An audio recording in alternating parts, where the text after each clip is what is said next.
And if there's an immigration stream that's affecting young kids, it's international students more than temporary foreign workers. Well, CBC host David Cochrane is back from holiday and consistently hosting Power Politics on CBC. And today, well, he's back in fine form. He hosted a panel to talk about the temporary foreign worker program and continue to try and frame the whole situation in a beneficial light for the current government. Instead of allowing the panel just to talk about it, he may want to make sure he inserted bias into the conversation. And well, he does it more than one time on the show. We're going to be covering that. Number two, Carney Poilievre coming out and swinging hard, swinging for the fences on the issue of housing affordability in this country. And he doesn't take any prisoners in the process. It is very interesting. Welcome to the Elite Podcast. I'm your host, Josh. If you get any value from today's show, take the time to like, share, and subscribe. It helps us to grow, helps us get to new audiences, and helps people see that there's something different than what the mainstream media has to offer. Now, let's get to our first story, shall we? Before we get into the meat of our show today, I really wanted to talk about this because this took place in Halifax. This took place in the sporting world here in our country. And it really shows how politics is really absorbing sports and taking the joy, love, safety away from Canadians every day. I'll show you what I mean. Davis Cup tie between Canada and Israel. Halifax closed to fans today. The Davis Cup World Group 1 tie between Canada and Israel will be played in a closed venue this weekend in Halifax due to safety concerns, Tennis Canada announced Tuesday. The organization said in a release that the decision was made in a consultation with the International Tennis Federation due to escalating safety concerns flagged by local authorities and national security agencies. It also comes after more than 400 Canadian athletes and academics, including Olympic runner Mo Ahmed, urged Tennis Canada to cancel this tie over Israel's actions in Gaza and the West Bank. Tennis Canada Chief Executive Officer Gavin Ziv called the outcome very disappointing, but said the safety of athletes, fans, and staff takes top priority. At the heart of this difficult decision is our responsibility to protect people while ensuring that the Davis Cup tie can still take place, Ziv said. We were forced to conclude that playing behind closed doors was the only way to both safeguard those involved and preserve the event itself. The tie, which will be played on Friday and Saturday, was initially to be played at Scotiabank Centre. Tennis Canada says fans who purchased tickets will receive a full refund within 30 days. So that was on my mistake. It's taking place Friday, Saturday. This is where politics are at in this country now. A foreign war is now canceling events here in Canada. Sure, I understand that in this case, Israel was being represented in this match, but to continue to incite violence, continue to intimidate and scare regular citizens is not the answer. And I hate that this is the country that we are now living in. That bad faith actors supporting foreign nations are now canceling our events here on our soil due to safety concerns. This just shows that their methods work. This shows that it's okay what they're doing, that it's effective, that in the face of the heat that they bring, the hatred, the grotesque things that they yell is going to be tolerated, and they end. You will back down to it. And this is the problem that we're currently seeing, is more and more Canadians are starting to get very annoyed, frustrated, and done with the whole Palestinian cause. Many people don't even care what is happening between Israel and Palestine anymore. They don't care. There could be atrocities, there could be so many crazy things happening, but they genuinely don't care anymore because of what they've done to people in our country. They're like, you know what? Get the heck out of our country, and I don't care what happens to you.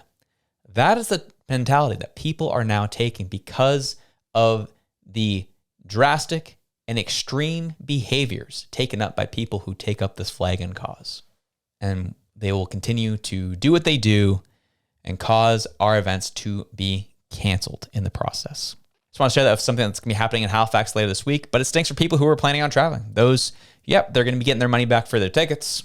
They're not going to be they may not get their money back for their hotels. The city loses out on income. The city loses out on tourism dollars. And it's because you have a small minority of people shutting things down for the sake of an ideology. But we'll move on to the story of the hour, where, again, power politics taking place on CBC. And the host, David Cochrane, continues to bias his viewers, and in some cases trying to bias his panelists that are on the show to get them to talk about the temporary foreign workers program as if it's not really contributing to the youth unemployment crisis in our country. And you'll hear it in his voice. You'll hear it in his tone. You'll hear it in the words and the way he asks the question. First to Caitlin Harrison, to start out, is, all the hubbub about the temporary foreign workers program is not that big of a deal. It's really other things that are causing it. And well, you'll hear him do it once and he'll do it twice. I'll break it up as we go. So, Kate, there's been a lot of different analysis on the temporary foreign worker program, right? Pierre Poilievre wants to get rid of it because he says it's a big factor in high youth unemployment. Other economists say youth unemployment is just a leading indicator of overall economic slowdown. And if there's an immigration stream that's affecting young kids, it's international students more than temporary foreign workers. So what do you make of the decision to go after this for these reasons when there is some data that suggests it's different things actually causing this? Well, I think David spoke to the contrast that this can create between the Conservatives' plan for dealing with a sluggish economy and high unemployment. To your point, David, youth unemployment in some parts of the country is over 20%. This is a crisis, and so the Conservatives have come up with one proposal of several to look at addressing that. So this certainly creates some discomfort for the government in defending the status quo for primarily boomers or retirees that are comfortable. And then on the other side of that, young people or those trying to enter the workforce, which is obviously the coalition of voters that Poilievre is looking to appeal to. One other contrast that it creates for the Conservatives to take advantage of or for the Liberal government to try and defend is around organized labor. You had the Prime Minister initially respond to this proposal and say, well, I'm hearing directly from companies and corporations in Quebec that they need this program. If you're an organized labor leader in Canada, you're probably not thrilled with that message. You're not thrilled to hear that the Prime Minister might be prioritizing the needs of corporate Canada or corporate companies as opposed to that of workers. And so it's an opportunity for the Conservatives to, yes, seize the opportunity this creates with youth and the concerns around youth unemployment. It also creates an opportunity and an advantage, particularly as the NDP kind of struggle to get their house in order to talk about the importance of organized labor and providing those jobs for Canadians. So you heard it right there. The way David Cochrane led into it was there's really just things that are going on that actually isn't just the temporary foreign workers program. There are other things that are causing it.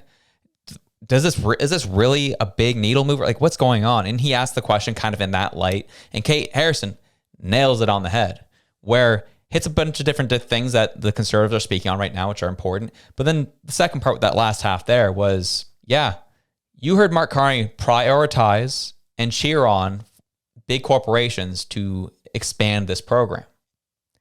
And he protected them. Well, labor organizers, that's not going to be great news to them. And this is realizing how the Conservative Party is aligning more and more with the everyday person every day. And people are starting to see it as they go. So fairly good points there made by Kate. But it was interesting because then David Cochrane pipes in, directs the conversation to another panelist, and again, listen to how he frames this question. I wonder about this because the criticism of this program, obviously there's the stories of abuse and how people are taken advantage of, who come here from countries in need of employment, but also just that structurally it may drive down wages at the bottom end of the economy, and the cheap supply of foreign labor also limits investment in business equipment and productivity. Not necessarily youth unemployment, though. But here we are. We're going to have this conversation. Not necessarily youth unemployment, though. There's other things that it impacts, but it's not necessarily youth unemployment. My brother in Christ, what are we doing here? What? What are we talking about? And I'll leave it there because listen to what how the panelist answers it. And we'll break down what her answer is. And this is going to be the typical Liberal answer to try and get around this issue. And it's fairly fascinating. Most likely when Parliament returns next week, and the facts around it are kind of jumbly. It could be a flawed program, but it may not be flawed in a way that is causing the problem that scrapping it is intended to fix. Yeah, of course. I mean, I think if you ask any Canadian across the country, do you think you should prioritize Canadians for jobs? Every single person will say yes, across partisan lines, right? I think the problem with this program, I think, is really just it's susceptible for a lot of misinformation. So companies have to prove that no Canadians want this job. I think there has to be an element of the same pay that they have to provide as well. So I think the problem is it's not easy enough for Canadians to understand. So therefore, there's a lot of misinformation around it. So I think that's where we have to be careful about it. In terms of youth unemployment, to connect to that, I mean, I'm sitting here in Toronto, but I have a lot of young cousins between the ages of 18 and 25, and most of them aren't looking for jobs that traditionally use temporary foreign workers. You know, when I think of when I was in government areas like berry picking, a lot of my cousins are looking for jobs in big companies, looking for internships, something they can leverage their post-secondary education for, not just here. So I don't think there's as a connection to youth unemployment, and I think the things that have connected to it in terms of international students, the government has already cracked down upon. You know, there is significantly a lot less international students. We've seen post-secondary education, you know, take that hit and have to not use that as a dedicated revenue stream.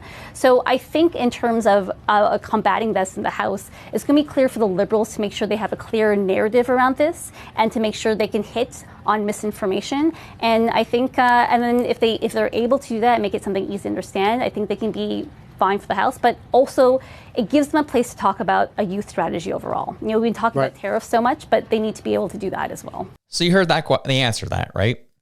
Young people in my life, they're not looking for like berry picking jobs. They're looking for internships in bigger companies, this, that, the other. And again, this is going to be the Liberal talking point. This is how they're going to push back, and this is how they're going to reframe it. You're going to hear it from the CBC, the CTVs of the world, and you're going to hear it in the House of Commons next week. Is kids aren't looking for agricultural jobs. They're looking for real internships and, you know, where they can leverage their post-secondary education. You're going to hear a lot of that.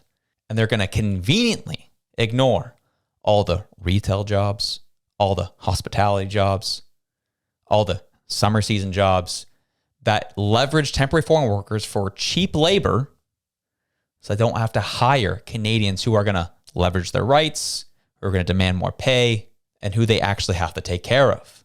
They can use people of this TFW program and not treat them well at all, and then send them on their way when they're done. And they're going to misrepresent this like they did here, like David Cochrane did, like this panelist did, every chance they get, because they don't want to look like they don't care about people. But it's not really impacting as much as they're claiming it is, as they would say. And it's like, okay, let's talk about the things that are also impacting labor markets. Well, the economy is shrinking. Yes, that is impacting labor markets. Immigration has gone through the roof, baby. That's impacting labor markets. Increasing temporary foreign workers is impacting labor markets. But they continue to misrepresent these arguments for political gain. And people are getting frustrated by it. And on that note, Pierre Poilievre got on a building site and started talking about housing insecurity, housing prices, and how it needs to improve so people can live. And he was hitting on the fact that red tape from government needs to get out of the way so people can afford their homes. But he takes a specific point that we're going to talk about here, where he goes after the housing minister, Gregor Robertson, and just details out his track record for everyone to see. First of all, I just think we need to acknowledge that it is incredible that Mark Carney would pick Gregor Robertson as his housing minister after that. When he was the mayor, Vancouver's housing costs went up by 150%, driven almost entirely by municipal taxes. So the guy who created the worst housing market in North America, forget Canada, by far the most expensive housing market in North America, more expensive than New York City, Los Angeles, Chicago. Carney says that's exactly who we need in charge of housing. Like, talk about failing up. So the first thing that would be different is I would have never named someone like Gregor Robertson. He is the exact epitome of everything wrong with housing in Canada today. As for your question about balancing keeping home prices up versus them coming down, look, the money from a home today does not go to the buyer, the seller, or the builder. It goes to the government. We have to, it's like today, right now, the housing costs are too low for builders to build and too high for buyers to buy. And you would say, well, how could it be both of those things? Well, because the lion's share is going to the government. It doesn't go to these guys. The guys who swing the hammers back here, they're not getting the money. The money is going to government bureaucrats, municipally, provincially, and federally. And what I'm saying is, let's cut the government cost out of housing.